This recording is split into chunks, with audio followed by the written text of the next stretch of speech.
And if this is your first time giving your mind a little love, I have a few goodies for you. First, don't forget to subscribe so you never miss an episode. And second, sign up for the Morning Mind Love. Think of it like a weekday oracle from your highest self to help you start each day with a positive focus. Plus, you'll get two gifts absolutely free: a 30-minute binaural meditation and 30 days of journaling prompts to help you remember who you truly are. So join over 9,000 people and go to mindlove.com to sign up. Welcome to Mind Love, episode 300. Today's episode is all about accessing wisdom beyond the logical mind and energetically transcending to new earth.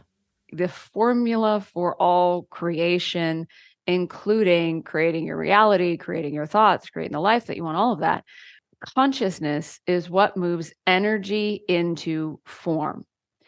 So when you're raising your awareness, when you're raising your level of consciousness, when you're opening up to a grander perspective on life and what's possible, your awareness is allowing you to see more.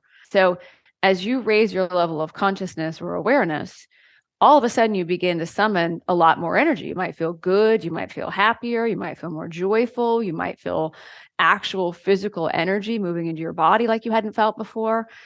That is what moves our experiences and creates our reality in physical form. Consciousness moves energy into form.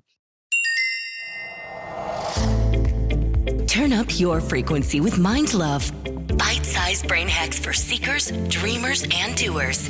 It's time to give your mind a little love with your host, Melissa Monti.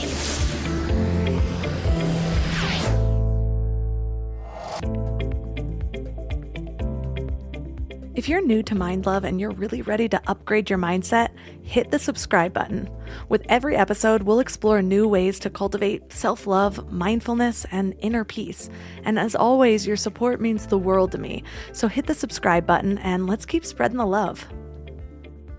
If you're on a spiritual journey, I'm sure you've heard of elevating your consciousness or raising your vibes if you've ever gone to any yoga class ever. But what does raising your vibration really mean?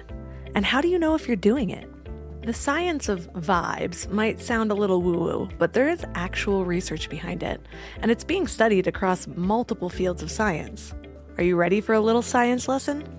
In biology, researchers have found that all living things emit electromagnetic waves, known as biophotons.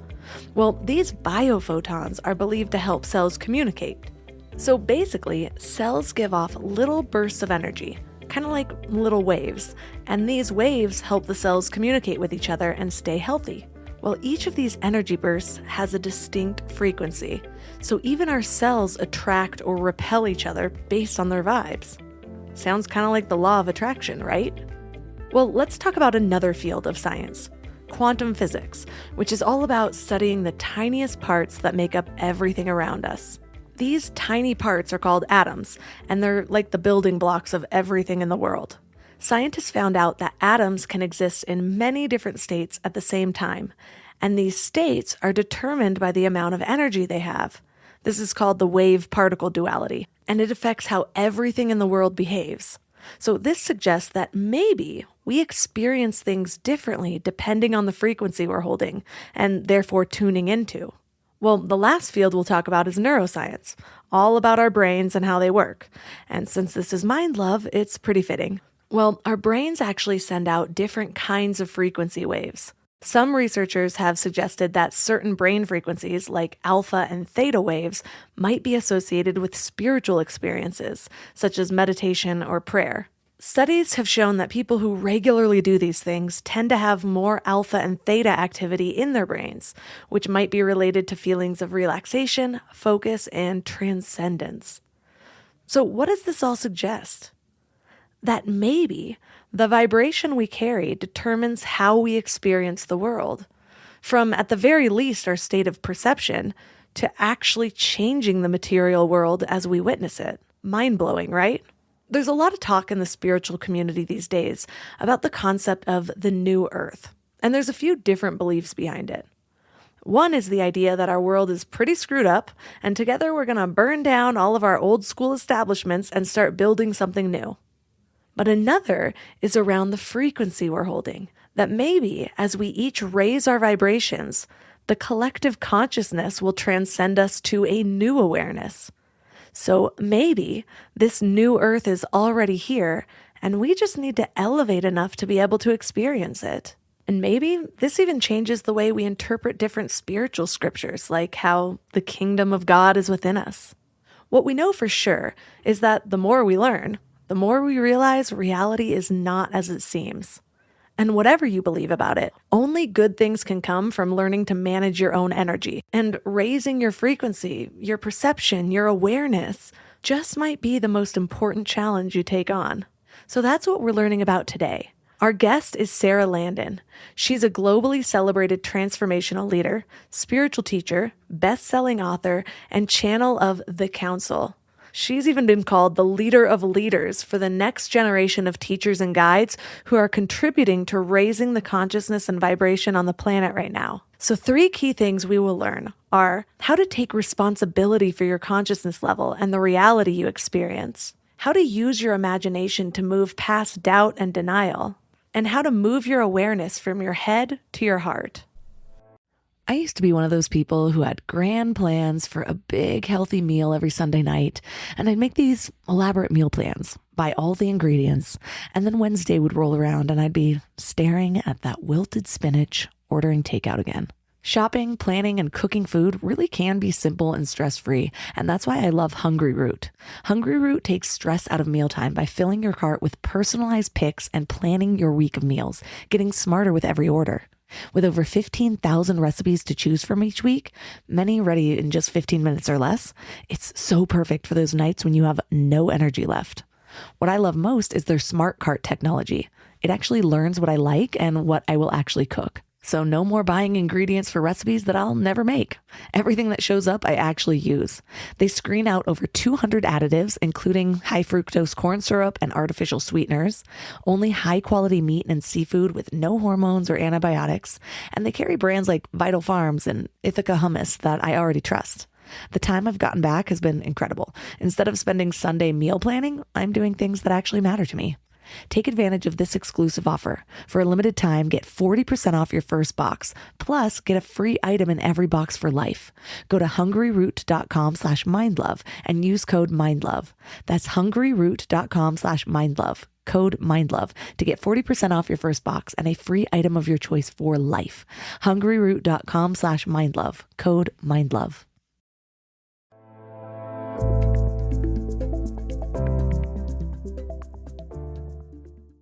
And now let's welcome Sara Landon to the show. Thank you. I'm happy to be here and have this conversation with you today. So when I was reading your book, I had such a similar story to the one you told about being just raised religious, which led to a lot of confliction. And for a while, I think for me, a disbelief in any greater power. And then that just led to a period of feeling kind of lost. And I knew whatever I was doing wasn't working. And so it's led me down the spiritual path I'm on now, but I'd love for you to tell your story. Yeah, I can certainly relate, and I'm sure a lot of your listeners can as well.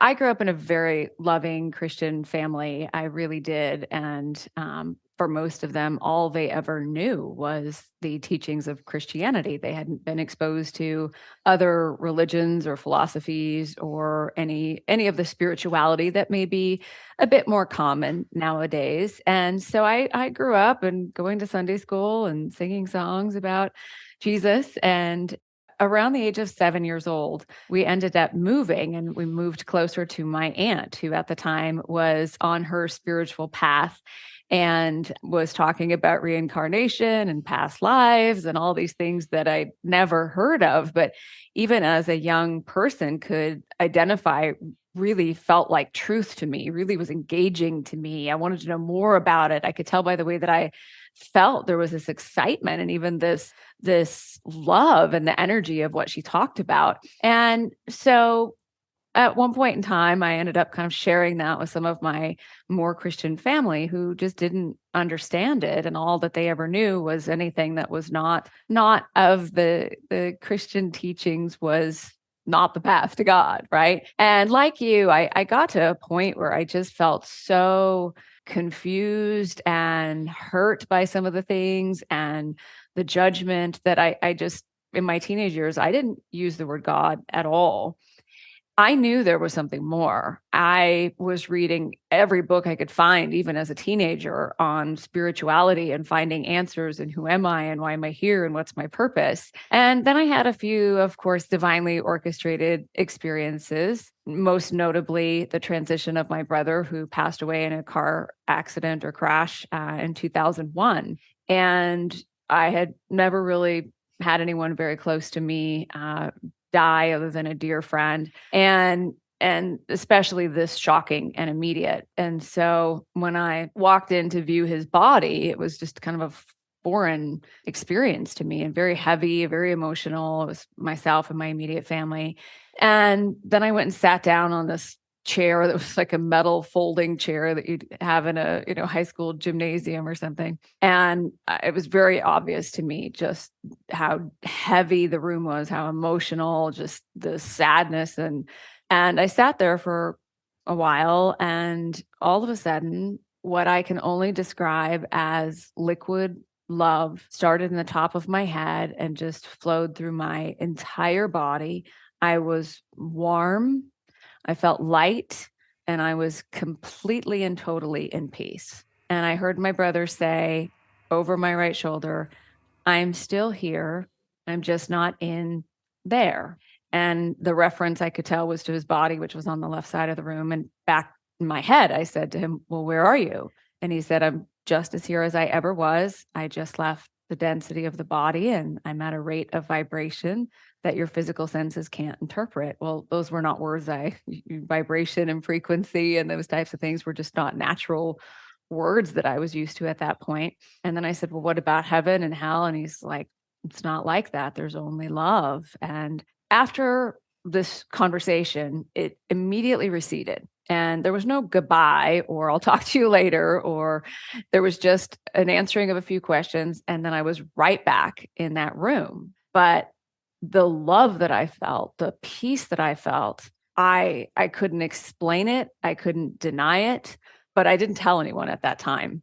And I tried to just kind of go back to my normal life afterwards, but I so wanted to talk to my brother more. I so wanted that feeling of love and peace and energy. And so for quite a long time, probably about a span of about 10 years, my brother would spontaneously come through. I would feel that energy.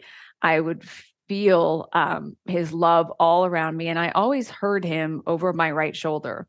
And I truly believe this was my first experience with communicating with the other side or non-physical or source at this greater extension of what we are. I didn't know at that time how to intentionally connect. It just happened spontaneously. Now, when I teach people how to connect into that, and I know anybody can connect in any time with their loved ones on the other side. We all have this ability. But ultimately, it was only love. There was only love. And I still had a lot of questions, but it reaffirmed my knowing that there was only love on the other side, that this thing that we call God was not this damning, judging God, that it was love. And so then fast forward, I started waking up in the middle of the night and I just had to write. And I would write and write and write. The penmanship, handwriting was a little bit different than mine, but I would just have to write. And I would write and write, and then it would just stop. And the next morning I would read it. And it was the answers to the big questions about life that I had that no one could really answer for me. Those questions about who are we? Why are we here? What is God? How do we create our lives? What is possible for us? All these different things. And these answers were coming through me. And at the time, I didn't know what it was. Now I know that many people refer to that as automatic writing. I teach people how to do automatic writing now. It's something that's available to all of us in every moment.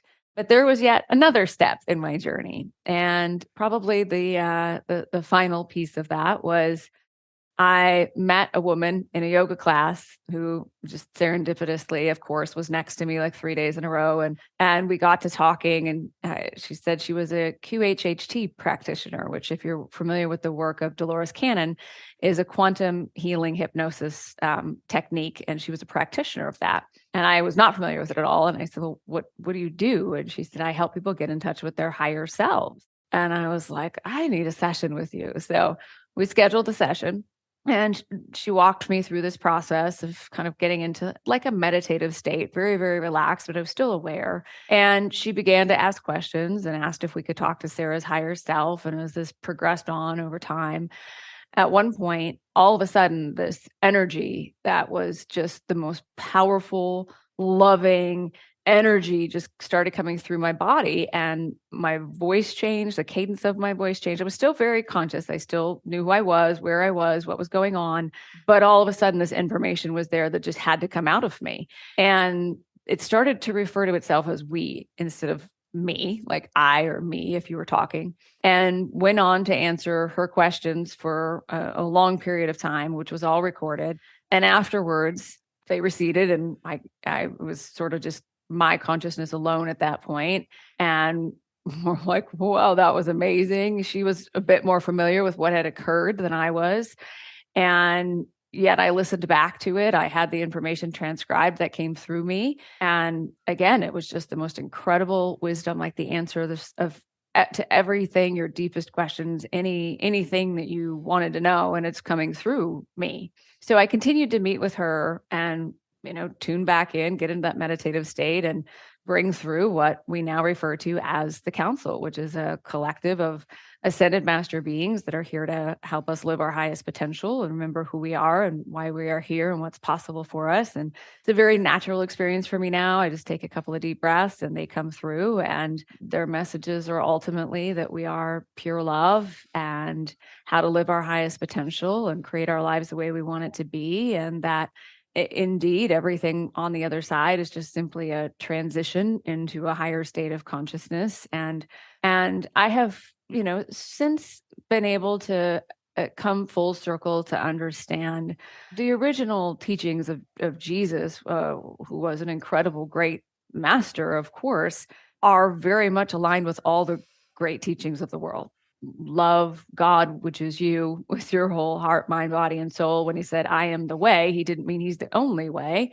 He meant, the way is within you. Go within you, and the way will be presented to you. And many, many more things that we can talk about that I would now explain through consciousness and summoning energy and vibration and frequency, that we are so much more powerful than we know ourselves to be. And so, as you mentioned, we published a book last year called The Wisdom of the Council, which is channeled messages for living your purpose. We have a second book coming out in June of 2023, which is The Dream, the Journey, Eternity, and God, which is a collaboration with New York Times bestselling author Mike Dooley, who many of you know. He was in The Secret.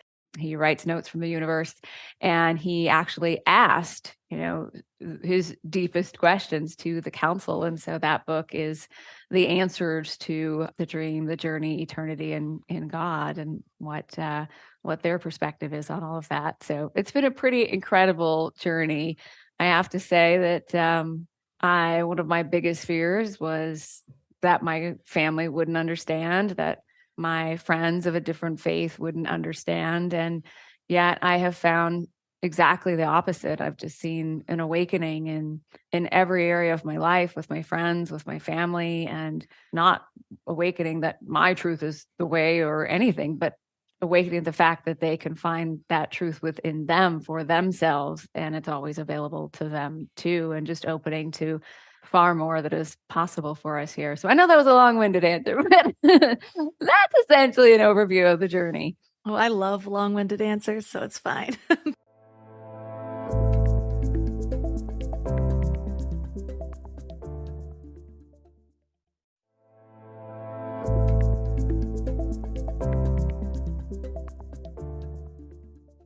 Yeah, I have gone down a similar path, just minus the being so deep in channeling. But in this last year, it's been one of my focuses, just practicing getting into that meditative state. And And still I go back and forth with trying to just sort of integrate what I had learned growing up with what I know now. And I've come to the same conclusions as you did. There's a book that I've been reading called Meeting Jesus Again for the First Time. And it's pretty phenomenal. And I'm actually really excited because I was able to give it to my mom. And like you probably know, when your beliefs start to separate, there's certain things that are touchy. And there's like messages that come to me.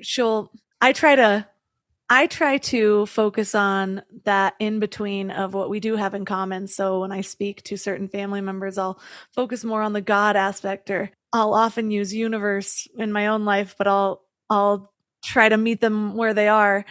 And I find that for some reason, I'm usually met with just the hard points of the areas where we disagree. Like, it's like, no, you're not doing it this way. Jesus is the way, blah, blah, blah. And so it's just been difficult for me.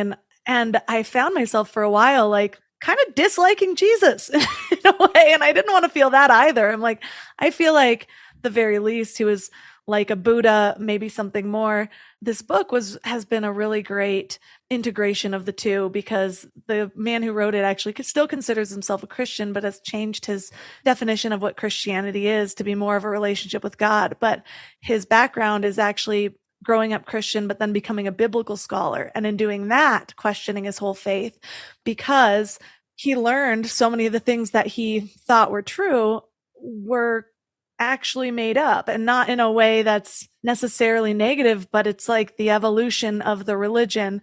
For example, the book of John is the only one where Jesus tends to call himself a version of God. And that's the book that doesn't have historical accuracy. It's the one that's been sort of created as the faith evolved after Jesus's death. So he discerns between the pre-Easter Jesus and the post-Easter Jesus. So I just find it really interesting for anyone out there listening that has that background or does want to find that kind of meet in the middle information. That book has just been really great for me. But I'm curious, for people like you, where you say that everyone has this ability to channel. And I've interviewed a lot of channelers, and they all say something similar, where they then teach it and they allow people, or they help people to get to that space to be able to receive the messages. But I'm wondering, for you, your first encounters with it came so effortlessly. It was something that came to you more than you searching for it. What's your understanding of why that happens for some people versus other people having to train from the beginning before they ever have an experience like that?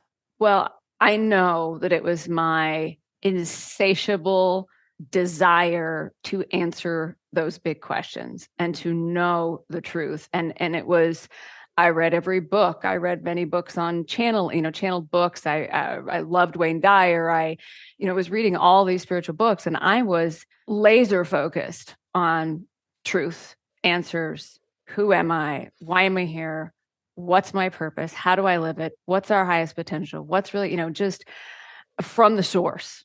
Because when I read channeled information, that was what I most deeply resonated with. And I got to the point, even before I was channeling the council in this way, that's what I was drawn to. And the council will say, if you're drawn to channel information in any way, you yourself are also a channel. So I do believe it was my focus that drew that to me. I think we all do have these experiences, but oftentimes we dismiss them and we go, oh, well, that, maybe I just made that up, or they don't share it with anyone. And so they're kind of in this isolated state and they forget about it, or it loses its meaning. Versus, I have this incredible master's class community from people all over the world that they get together each week and they share the incredible experiences they're having. And it expands everybody, and them being able to talk about the experiences they had helps them to go into a place of knowing the truth of that it wasn't just random, or that they can deny it at some point. To date, I've taken over 5,000 people through my process of learning how to channel, and I've never had anyone who said they can't do it. It's a natural thing. We all do it. What people don't necessarily understand is we all do it in our own unique way. This is my particular way. And I'll tell you, I know what was occurring for me when I was doing the automatic writing was I felt like, oh my God, I could just feel that there's so much information that wants to come through and I can't possibly write this down fast enough. And I think it's probably my higher self or my soul that's like, okay, then we need to orchestrate a verbal channeling experience so she can start verbally channeling this. So all this information can come through much faster and so much more of it. We are all in our own way. An athlete that's in the zone, they are channeling. When you think of someone and then they call, that's channeling. When you're having lunch with a friend and you're just so in the moment and something comes through you and you're like, I don't even know where that came from. And they're like, what did you say? And you're like, I don't know. It just came, that's channeling. Art, music, poetry. People will say, it's weird because sometimes I wake up in the middle of the night and I write these poems. That's channeling. It's just connecting to that source energy, but it expresses through everybody uniquely. I tell people to start the process of automatic writing and make a space and a time for yourself each day and ask, what does my soul want me to know? Start with that and then ask, what's the highest words for me today? What's the highest message? Whatever words feel good to you, but what does my soul want me to know is an easy, good place to start. The problem is most people don't trust it. Number one, I had a woman who was doing the process and she's like, I don't think I'm getting anything. I don't think this is working. And I said, well, send it to me and I'll read it. And it said, you are so loved. You are exactly where you're meant to be. Everything is working out for you. You are guided and protected every step of the way. And it just went on and on and on. And, I read it back to her and she started crying. And I said, you know how you know this is from your higher self? Because if you got a message from your head, what would it say? You're not doing it right. You haven't done enough. You did this wrong. You should have done this. You should be doing this. You should be doing this. None of her messages that she was getting through automatic writing had any judgment. They were all pure love. They clearly were not something she was making up in her head because they were messages of just absolute pure love. So most people don't trust it. For most people, it is so right there that they're expecting this big, like booming voice of God or like some entity to come into their body and their consciousness. It doesn't happen like that. I'm fully aware when I'm channeling and I can hear noises. I can hear the dog bark. I can hear a door shut. I can hear all that stuff. I'm just translating the consciousness that is streaming through. So that's what I'm focused on. I definitely see and experience things from a higher level of awareness. The other important thing is this: channeling is just like any other relationship in your life. If you spend time with it, if you're devoted to it, if it's fun to be together, if you trust each other, you're going to have an amazing relationship with your higher self or your soul or your guides or whatever you're tuning into or would like to tune into. But most people go, I don't have time for that. I don't really even believe that. I don't even know if it really works for me. I don't really, they don't create a relationship with it. And so, these are the types of things that while everybody has the ability to do that, a lot of people doubt themselves, don't trust themselves, think that they're making it up, don't really focus on it. And when they're actually having those experiences, they may just sort of disregard them as something random when it's clearly them tuning into source and having an experience. I'd like to go back to what you said too, because it's actually part of mastery and being kind to speak to people in their language. I love the reference that you gave. For some people, they can hear the word universe. For some people, they can hear the word God. For some people, they can hear the word soul, right? It's actually kind to do exactly what you said you're doing with your family, which is to speak to them in their language. I'll tell you my own experience with this, and really it was a channeled experience that I had and a message that came through to me in automatic writing that unless you accept yourself and approve of yourself just the way you are, you're going to keep drawing to you experiences of people who don't approve of you and don't accept what you believe. And it's okay that they don't understand. And I sat with that for a few days until I really got to the point where it's like, you're right. It's okay if Some people don't understand. Some people very close to me don't understand. It's okay. And I got to the place where I didn't need anyone to accept it or approve of it. There was just no way I could go through the rest of my life without sharing the counsel's wisdom with the world. I imagined myself at the end of my life having stayed in my corporate career and never sharing this wisdom with the world. And it was just, there's no possible way I could do that. I had to share this wisdom with the world. It was absolutely choiceless. I just knew I had to do it. And it was that moment that I went, you know what? If I'm the only one who accepts what I'm doing and approves of me and understands it, that's okay. Because I know I am absolutely doing what I am on this earth to do. I know this is my purpose. I know this is why I'm here. I know this wisdom can change anybody's life, no matter what their situation. And I have to get this in the world. And one of my very dearest family members called me a few days after that and said, Sarah, I heard one of your channelings on Instagram, or it must have been Facebook, and I just don't understand. Why can't you use your normal voice? And why do you have to call it the council? And, why do you have to do all that? And they just said, I don't understand. And I just took a deep breath and I said, that's okay. It's okay. And it just spoke from my heart, what came through me in that moment, which was, well, I first said, you didn't understand what I did when I did IT infrastructure strategy consulting either. That's okay. You don't have to understand, right? How many parents do you meet, or that they can't? My son's in technology. I don't know what he does, but right, or my daughter's, I don't know, she works for this company, right? And they're not bothered by that. And they're not bothered by that, right? And it is an internal shift that you make. Once I made that shift, not only did I have complete and total love, acceptance, approval from everyone in my family started actually listening to it in their own way, in their own time. It took a couple of years for some of them, but by the time I was sending my book out into the world and realizing my family members who think I'm a motivational speaker are now reading this book, right? To which their reply was, one person that comes to mind in my family that's extremely Christian and knows nothing but bought the book. And she told me she was buying the book and she was reading the book. And she said, I couldn't put it down. I sat and I read the entire book cover to cover.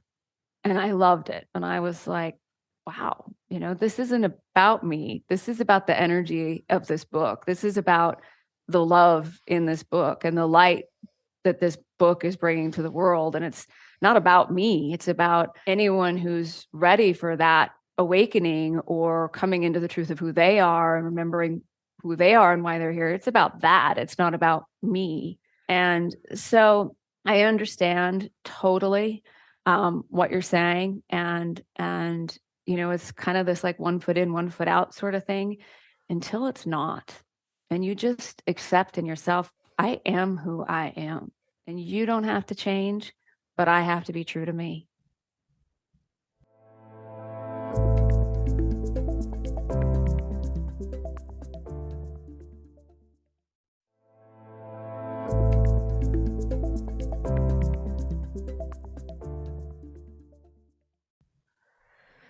Have so many things I want to dive into from what you said.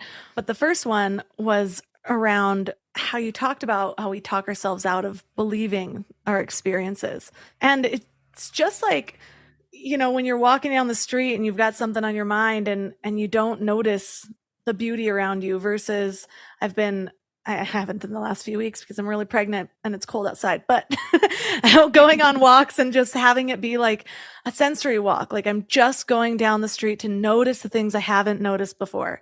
And it's so fun because I've done these walks 100 times and I'll notice things that I actually haven't seen before. And it's not just about that moment. It's about reminding myself that I can access that in any area of my life. There are things that I'm not going to notice until I'm in the headspace or the energy to see those things. And so you had said even in the beginning of your book that we might find our logical minds objecting or even arguing to some of the information. And you had recommended to move that awareness from our heads to our hearts. And Earlier this month, I was interviewing Michael Mayo, who also channels, and he teaches people to get into that state. And he was teaching that, he calls it sitting in the power. And instead of just being in our own bodies the whole time, which I've focused on doing a lot just because I've been moving my awareness from my head to my body was a big part of my healing. But then realizing it doesn't have to just be limited to those confines either. What about just the area around it? What about the area around that? And so based on the teachings of people like you and him and Paul Selig and whoever I can find this information from, I've just been kind of practicing sensing an energy that I don't always tune into.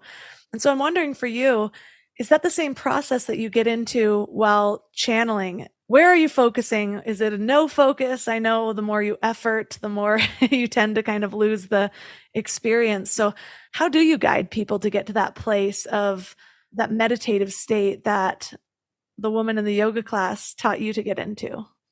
Yeah. So, first, I would say anything that brings you joy can also help you get into that meditative state. I have great respect for meditation. And I know for many people, that is the way that they connect into higher levels of consciousness. There was a time that I had a meditation practice. I guess for me now, meditation to me is getting into a higher state of awareness and a state of joy. The council says the instant manifestation of allowing is joy. So a lot of times you'll hear, and the council talks about it a lot in the book, getting into this place of allowing. And you'll know you're in that state of allowing by the feeling of joy. So I have these two little kittens that love to run around and play and chase each other, and I can feel when I'm watching them, I'm in a completely different level of energy and awareness and just pure joy and openness. And a lot of times my greatest insights come in those moments, whether you're out in nature or you're riding your bike. For some people, meditation is a really great way. One of the things the council talks about in the book is that the formula, like the formula for all creation, including creating your reality, creating your thoughts, creating the life that you want, all of that. Consciousness is what moves energy into form. So when you're raising your awareness, when you're raising your level of consciousness, when you're opening up to a grander perspective on life and what's possible, and like what you're saying, your awareness is allowing you to see more than you would if you were focused in a lower level of consciousness or distracted or in your head. So as you raise your level of consciousness or awareness, all of a sudden you begin to summon a lot more energy. You might feel good, you might feel happier, you might feel more joyful, you might feel actual physical energy moving into your body like you hadn't felt before. That is what moves our experiences and creates our reality in physical form. Consciousness moves energy into form.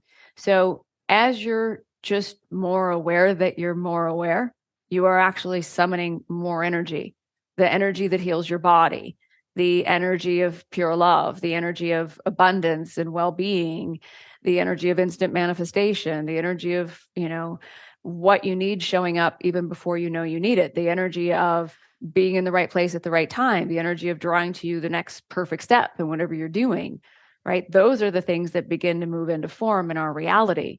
When you're in a lower level of consciousness, like fear, separation, lack, limitation, there's actually a constriction of the level of energy you're allowing into your being, which is why you feel the resistance. And so when you want to create something in that moment, it's usually out of the lack of something and a very limited flow of energy, which is why it seems like it's a struggle or difficult to create or manifest what you want. Does that make sense? It does. And I wrote down a quote from your book that is something that I've known before, but it was just so short and concise. I was like, this is something that I want written where I can always see it. And it's, you don't get what you want, you get what you are. And I actually sent that as a text to a friend, and it ended up unraveling this whole conversation. She's like, I feel like I'm figuring out all the stuff that I'm going through just based on this conversation. And so, but it's just such a reminder. It's like when you first learn about manifestation or energy or gratitude practice, it's not about figuring out all the things that you want because you're in the energy of want, which is also the energy of lack, versus that's why when you really feel into your gratitude practice, it's acting as if it were already happening or that it's already on its way to you and getting into the gratitude of the things that are coming to you rather than the things that you don't have and you want. And so it's all kind of the same concept, but I've been going through this period right now. I'm going to have a baby anytime between now and February, end of February. We'll see. But I've had a lot that I've wanted to accomplish before this baby comes. And so I've just been sticking to deadlines, waking up, meditating every day. I haven't missed a day in 6 months as of today, actually. And so I've just been, it's more than being proud of myself because it's more like I'm building a new self-belief and I've been building a new self-belief for the whole past decade, but there's something that shifted since I've had my first baby. I think it's because I've been pushed into this version of me where there are no excuses. Like I have to get up and do stuff for this little guy. And so I'm like, if I can do it for him, why can't I do these things for myself? Why do I talk myself out of so much? And so I've just been in this energy and I've been receiving a lot of good things in return. And it's not even directly related to what I'm doing.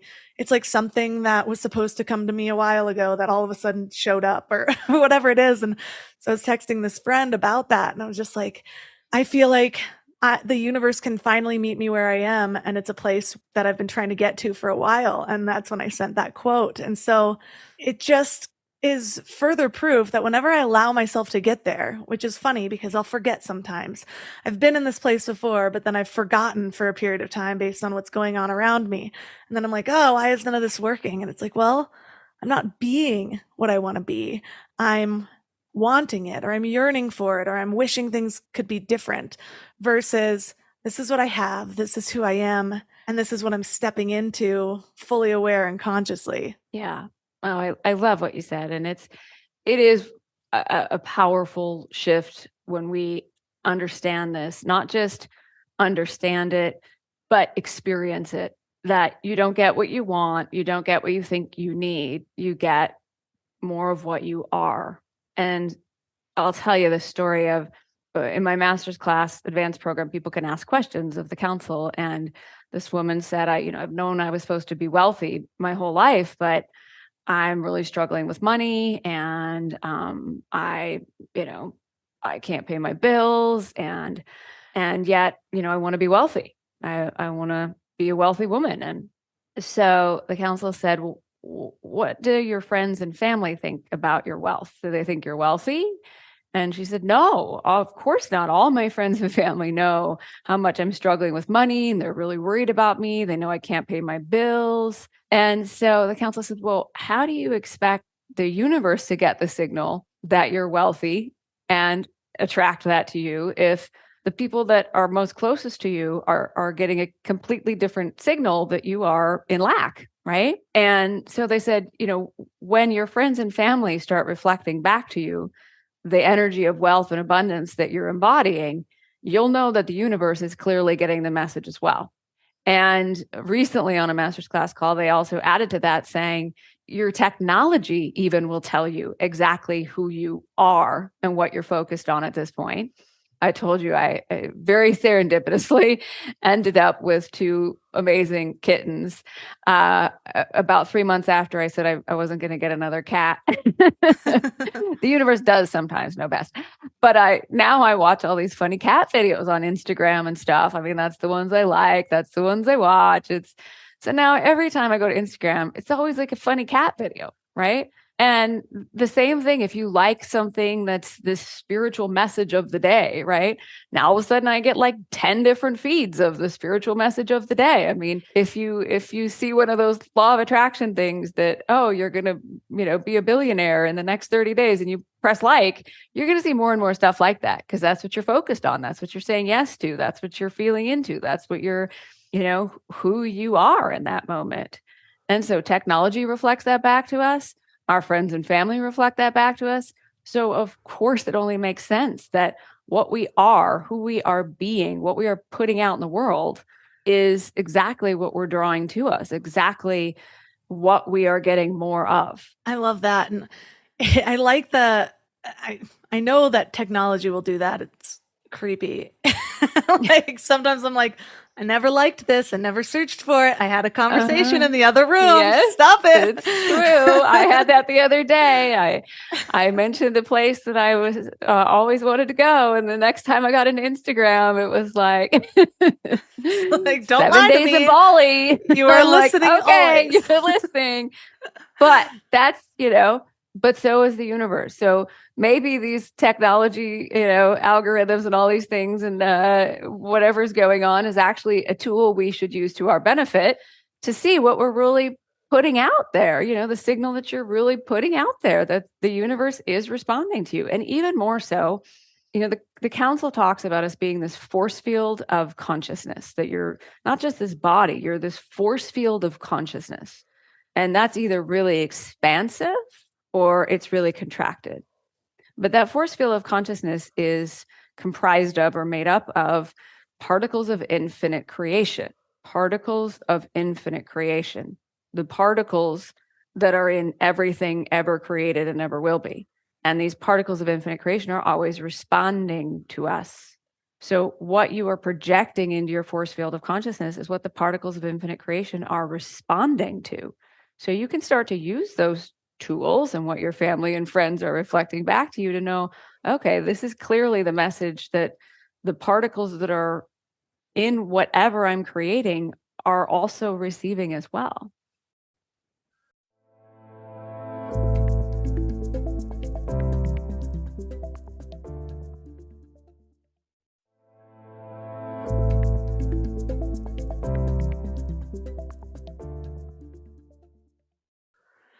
This morning, I had a message from my own email newsletter, The Morning Mind Love. It's similar to Mike Dooley's. It's just a message from your higher self, a short little note. And today's message was about how we should acknowledge what we've already been given. And the analogy it uses, like, have you considered that the way you live right now is you actually live by better means than royalty of centuries ago, and have you really appreciated that? And at the same time, I was about half hour later, I was going back through the notes in your book and you talked about how it's so, the council talks about how it's so important to acknowledge your personal transformation and to pause to appreciate all that you've become before you focus on your next adventure and really pause to appreciate all that you've received. And I've thought of that in the way of, shifting into that energy of gratitude. But the way it's explained in your book is that that's also a part of the becoming. It's like an integration. That's how you receive it. And so that was kind of a missing piece for me, because I guess in the way I was looking at it before, it seemed like extra versus now it's like, no, it's this necessary piece of integration. If you actually want to receive these things, that's what it takes. Even if you feel like you've already received it for a second. And it reminds me of Jim Rohn. My husband practically has his books memorized, but he said something about basically, whether you win or whether you earn $1 million, you better learn how to become a millionaire or you'll lose it. And it's the same concept that was said half a century ago or however long ago he lived. And it's just about that receiving. So you can already receive that $1 million, but you might lose it if you don't take that moment to become it, to receive it, to integrate it. Well, and to live it. If you, many times this practice of someone wanting an answer about what they should do or what type of take it from the reverse. If that $1 million was sitting in your bank account right now, what would you do today? How would you live your life today? Would you do this thing? Would you do that thing? How would you live your life today? And when you really bring yourself into this awareness and feel yourself into this experience, okay, I have $1 million. How am I going to live today? Do you live differently than you did yesterday? what are you focused on? What are you thinking about? How are you speaking? Right? Because if you say, I want $1 million, and then the very next thing you say is, oh, I can't believe I got this bill. It's so frustrating. I don't have the money to pay it. Or, your car breaks down. You're like, oh, this is awful. I can't believe this happened to me. I can't afford this. And I can't, that you instantly go into the old habit. In that moment, you're doubting and denying the very thing that could be moving into your experience and your reality. So as much as people say, I want to create this reality, they never really feel their way into the experience of truly living that reality. And then they revert back to the habits of denying and doubting that that's even possible for them. And then they go, oh, this stuff doesn't work. It does work. It works perfectly. But you can just simply notice, the process that the council shares is, feel into that realm of imagination where anything's possible. Like, feel into your pure potential. In my opinion, that imagination is a state of consciousness in a vibration and a frequency where I truly believe our soul or our higher self is placing in our quote unquote imagination realities that are possible for us. And I can think of different things that when I have gone into a meditation or my imagination and seen something, I know that that was coming from my soul. And an interesting thing that the council has brought through lately is, for years we've talked about the law of attraction, the what is up to you, but the how and the when is not up to you. And they're saying, well, the what, when it really is coming from your soul, the how and the when are also coming from your soul. So the more integrated you are with every part of you, especially that higher self part of you, the how and the when are part of your experience and something that is also part of you creating your reality. And so most people say they want it, but it is really feeling your way into that experience and then just not doubting or denying it all day long. Most people think there's all this hard focus energy work and visualizing every day, every hour of the day. You could do all of that, and then your next thought is doubting or denying your abundance. And it doesn't matter how much you visualized it. If you go right back into doubting and denying it. It was one of the quotes I wrote down. If you cannot figure out how something could be possible for you, remember that it's not your job to figure it out. It's your job to feel your way into these dreams in your heart. And that makes total sense to me that, it's the how that trips us up when we're still so used to being in our logical minds.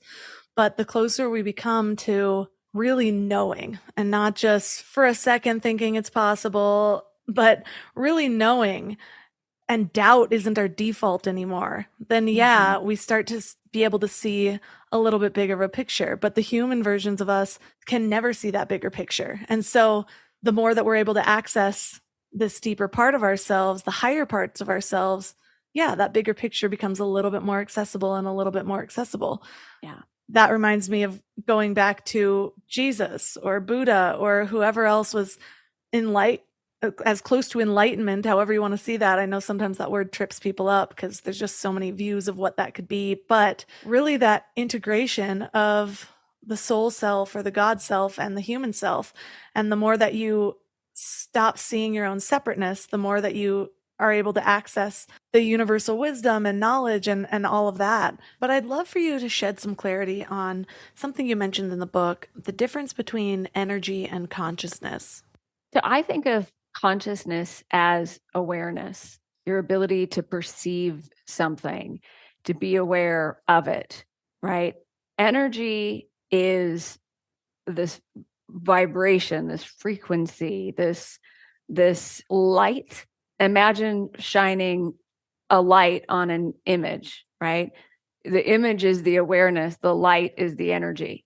But without the energy and without the awareness, you don't bring that image into your reality. So they talk about God really as the consciousness and the energy that created everything. It is the consciousness and the energy in everything, right? So you mentioned enlightenment. The council uses the word realization. And they define realization as the integration of every part of you. So for most people, they are denying or doubting a part of them. And the council never uses the word ego. They don't talk about ego. They may talk about your incredible human, your incredible personality. But when you start bringing this energy in of fighting the ego, you're actually rejecting a part of yourself. And in judging that you have this part of yourself that you want to reject, brings up unworthiness, brings up really this feeling that something's wrong with you. So it keeps you in this perpetual state of, I'm not enough yet, I'm not good enough, I'm not loved because I have this part of me I've got to get rid of, right? And they say the very opposite. It's about integrating every part of you into your wholeness and your completeness and perfection. One of their core teachings has always been, you are everything you wish to be. You already are, but allow yourself to be totally satiated in the becoming. That's why we're here. And so at one point in my life, I realized that, I went to this kind of like awkward teenage stage where I, at the time, didn't think I looked the way I was supposed to look, right? And I would not let anybody show me a picture of that. Like I would get rid of all those pictures. And I had this awareness like, oh my gosh, I'm like rejecting a part of me. Like this was a part of me.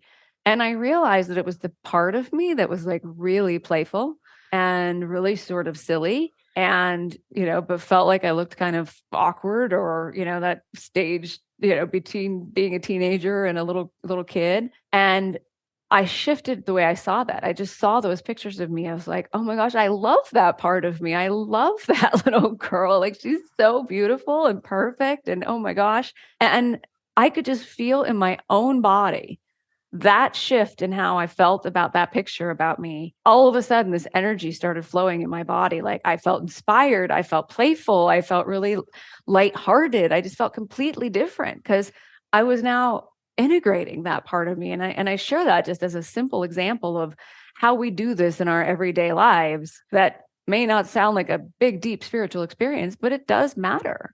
And it's the thing I see more than anything at all is people actually believing that they're worthy, that they think they still need to do something in order to earn their worthiness, or they're not enough yet because they haven't accomplished this or that, right? And the council says, you don't achieve it, you don't accomplish it, you actually realize it.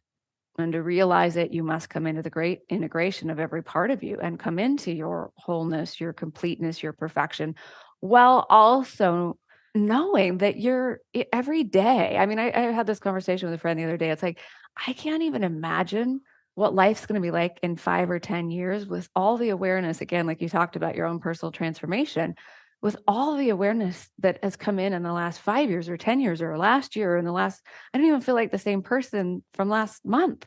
I can't even imagine who we are becoming. So it's knowing that you're worthy and whole and complete. You already are. And you're also becoming, and you can enjoy that beautiful unfolding, knowing that you are creating it. It's just incredible how I can tell that I'm in an energy that I want to be in because it's like the algorithm in real life, like you just said so many things. I just posted something on Instagram the other day about self-rejection. Are you accidentally rejecting part of yourself? And it was something that I realized I had been doing because I went through so much trauma in my 20s. And so sometimes I'm like, oh, that was a shit show over there. Like that poor girl. And I'm othering her when I realize that she's the one who got me here. She's the one who made those first few steps.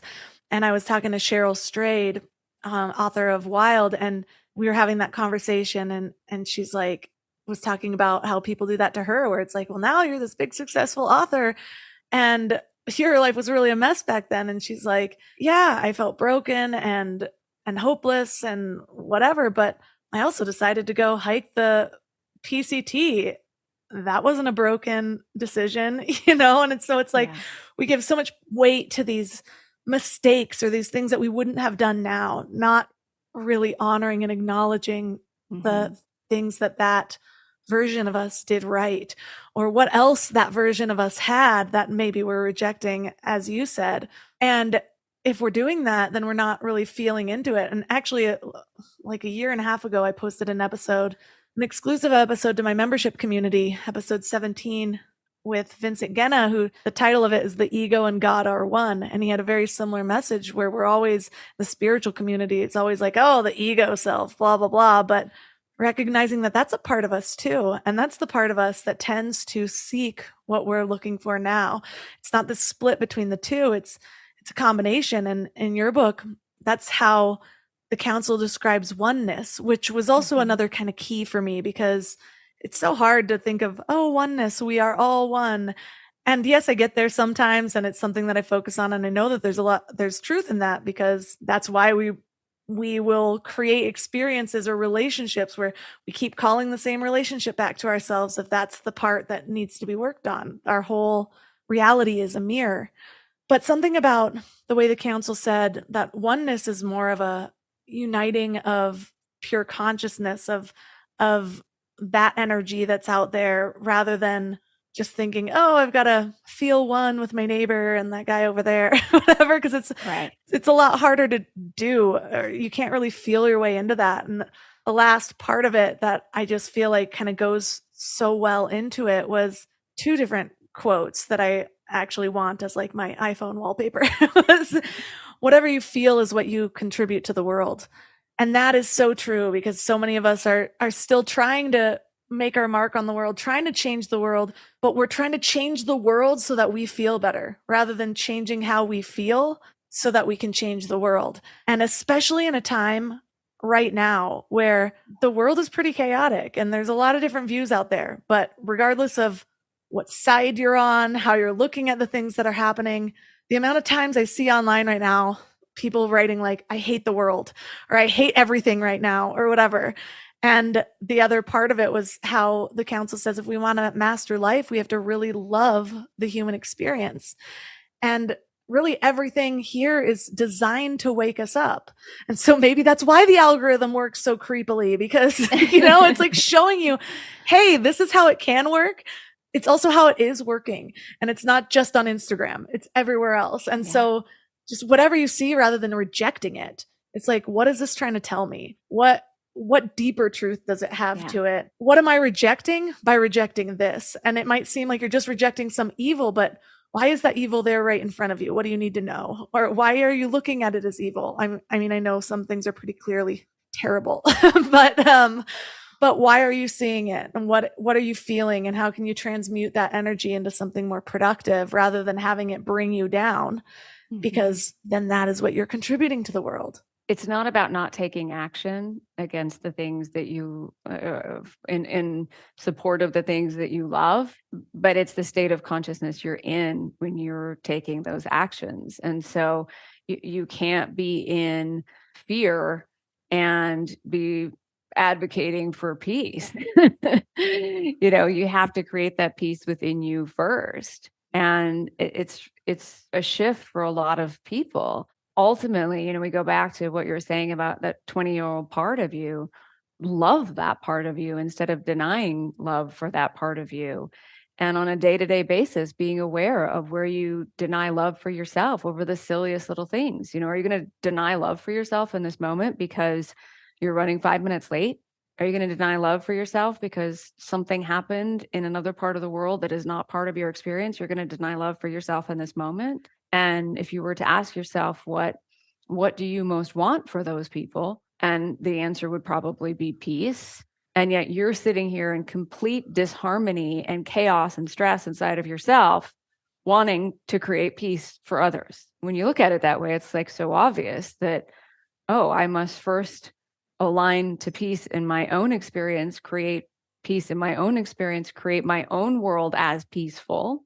And then I'm contributing to peace on this planet. And you then start realizing that, there is a lot of more peace in many ways on our planet than there ever has been before. And then that continues to expand. And so just being aware of that, most everyone I meet in doing this work wants to make an impact, wants to make the world a better place, wants to serve, wants to do good in the world. And the council would say, the most important thing is you creating a beautiful, peaceful life of abundance and freedom and joy for yourself. You living your highest potential is the greatest way you serve. You creating your reality the way you want it to be.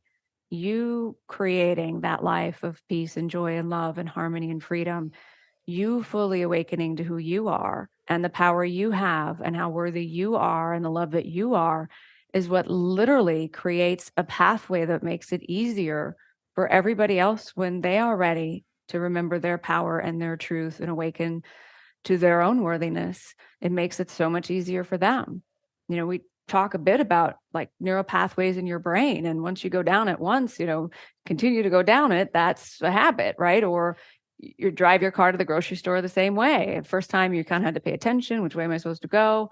You do it enough, that way, you don't even have to think about it.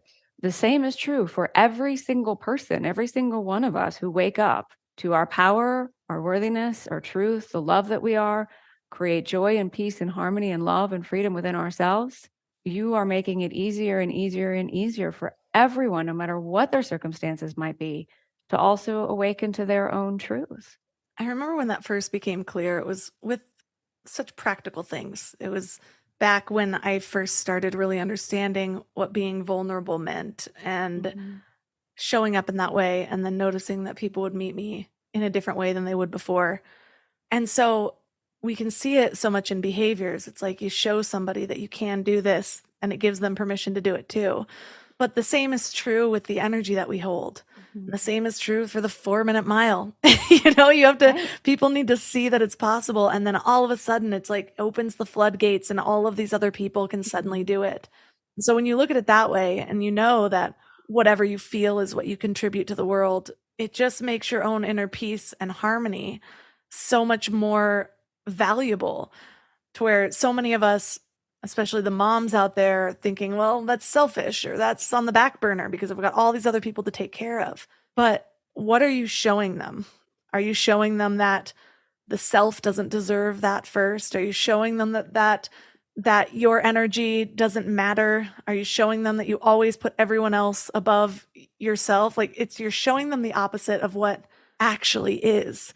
And so the last thing I kind of want to touch on is this idea of the new earth. It's something that Eckhart Tolle talked about. And now it's something that I even look back and knowing what I know now, it explains the rapture for me, where that always just seemed so odd. Like, really, all these people are going to disappear? But the council talks about, and so does Paul Selig, and so do all of these other channelers, that it's not a different place. New Earth is not a different place. It's a different state of consciousness. And so at these moments when the world is full of turmoil and chaos, we can see the chaos and the tragedy. And as the council says, a lot of people do see things like that, and you go into a state of unconsciousness. We're focusing on the danger, we're focusing on the insecurity, versus just deciding that we can have peace amidst the chaos. We can still raise our frequency amidst the chaos. And that is what is ultimately creating this new earth. And so you're creating what you feel. And so if you allow yourself to get stuck in that for so long, then you're just creating exactly what you don't want to see. And so Paul Selig says you're concretizing it. And so I feel like that is the extra permission I need going into having another baby, still running a business, doing while the world sometimes seems to be on fire. And so I'd love to leave listeners with something to focus on, whether it's a practice or just a message, to really help them instill what they've learned in this episode throughout the week. If you were going to leave them with one thing, what would it be? Well, I think it's what you were just talking about, which is, in the council's opinion, your ultimate responsibility, because this question comes up so many times. But I'm a mother and I'm responsible for all these things, and I'm a business owner and I'm responsible, and I have all these responsibilities. And they say your ultimate responsibility is for your consciousness level, your thoughts, the stories you're telling yourself, how you feel in each moment. That is your ultimate responsibility. They say the thoughts that you're thinking affect your emotions. Your emotions affect the way that you feel. The way that you feel affects your vibration, which is determining the reality you're experiencing. And so you're responsible for the thoughts you're thinking and the stories you're telling yourself. You're responsible for the level of consciousness you're in. Are you in lack and limitation and separation? Are you in pure love? And the more you elevate your consciousness and your vibration through awareness, through practice, all the things we've talked about today, you literally live in a completely different world. And the council talked about this for a long time before I ever experienced it. They talked about the third dimension, the fourth dimension, and the fifth dimension of pure love, or heaven on earth, or a new earth, where you literally elevate your consciousness and your awareness such that your experience is that of living in a new earth reality. And they channeled through me many messages about that. I read these messages, I heard them, I was aware, I started to perceive it, but it is absolutely my reality. And my experience of the world is more abundant than ever before, more good in the world than ever before, more beautiful world than ever before. We have more abundance on our planet than ever before. There are more people cured of advanced diseases than ever before. There's more loving, happy relationships than ever before. There's more conscious people who are doing good for the planet and others than ever before, truly. And you do begin to live in a completely different world. And the things that I have to like really go back deep in my file cabinet to even sort of remember what that old world looked like, because it's just not my experience anymore. And I don't have some ability that someone else doesn't have. We all have this ability. Was it a journey for me? Absolutely. But if it is your deepest heart's desire to live in an experience of heaven on earth in a joyful, peaceful, abundant, harmonious world of freedom and love and whatever reality you want to create, you will have it. You will experience it. And let the journey to that be the fun part. Enjoy the beauty and the miracles and the magical things that happen along the way. And if it is your choosing and you continue to perceive and be aware and focus upon that as something that's possible for you, it has to be your reality. And there's so many people living in that state of consciousness now.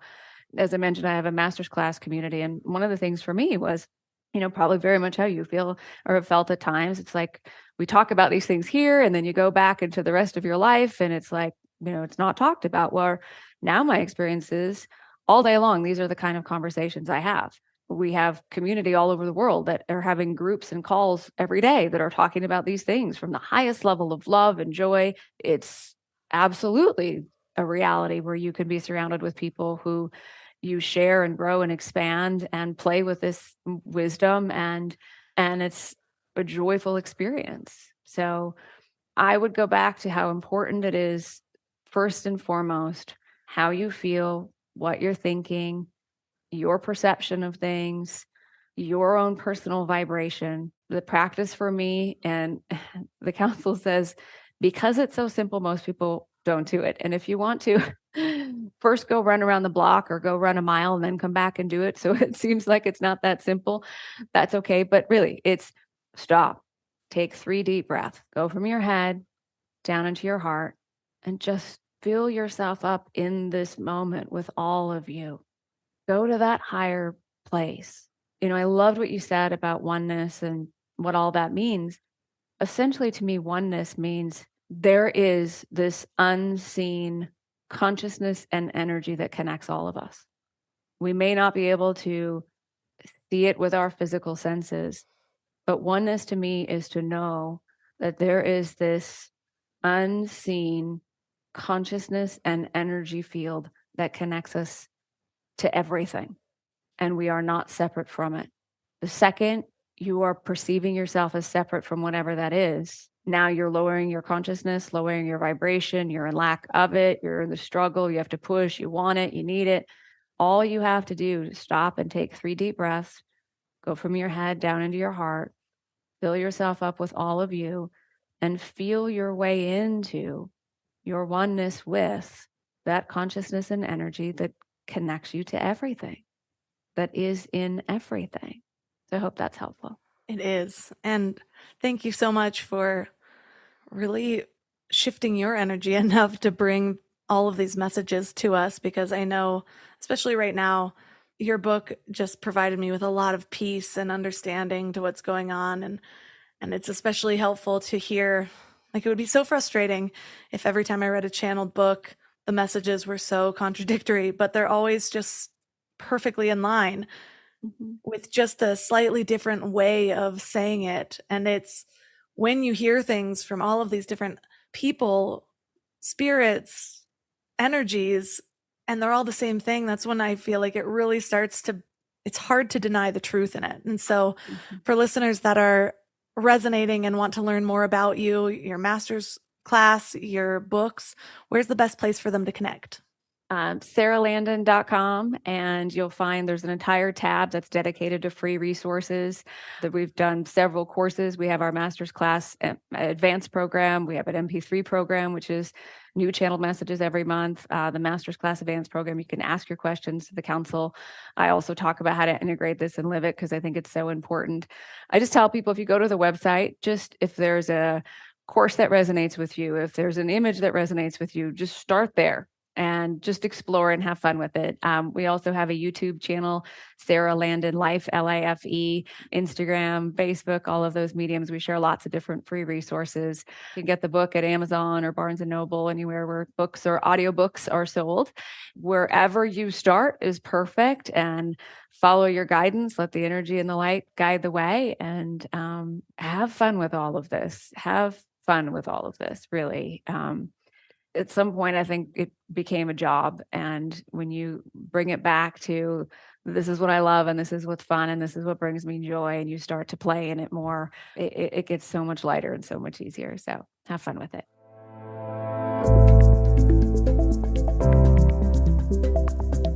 All the links for this episode will be at mindlove.com/300. Your challenge for this week is simple, as Sara put it.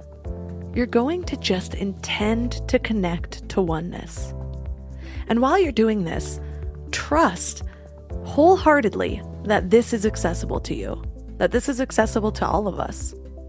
Remind yourself that what you perceive as a solid body is actually 99.99999% space. Everything else? What is that? Have you asked yourself? I believe it's God. However you like to define God. Source, divinity, oneness, the divine matrix. We already know that nature has a natural intelligence. There's something that runs through all of us that creates this divine design that is so intricate that most of us could never even fathom it if we weren't experiencing it. And even now, when we're mind, body in this experience, we still don't understand the intricacies. We still could never have dreamed this. So who or what did? What is that stuff that connects us all? Remember how important our intention is, just where we allow our awareness to reside. And so many of us are running on autopilot, allowing ourselves to think the exact same thoughts we were thinking yesterday and the day before and the day before that. And so we just create our own problems. We feel stuck in the world that we've designed from our own minds, forgetting that we have access to tap into something greater. So remember, just by shifting our awareness to something, like oneness, like source, like God, whatever appeals to you, can change our experience. So practice that. Fill yourself up with the divine part of you. Feel that part. Feel that not so empty space, because maybe it's actually divine energy that's been surging through you that you've forgotten to acknowledge. And let me know how it goes. Reach out to me on Instagram at mindlovemelissa. If you're looking for a little accountability in changing your reality, that is exactly why I've created the Mind Love membership. Every month, there's a new masterclass that helps you actually create the life that you desire, from your purpose to your self-discipline to your goals to changing your mindset around anything. Plus, you get access to meditations, workbooks, and other bonuses. So find out more at mindlove.com/membership. All my sponsors are at mindlove.com/sponsors. And I would absolutely love it if you'd share this episode. Take a screenshot and tag Mind Love Melissa and Mind Love Podcast. And that's all for today. So thanks for giving your mind a little love today, and I'll see you next week. Thanks for tuning into Your Higher Frequency with Mind Love. Head to mindlove.com for a free gift to keep your vibes up until next week.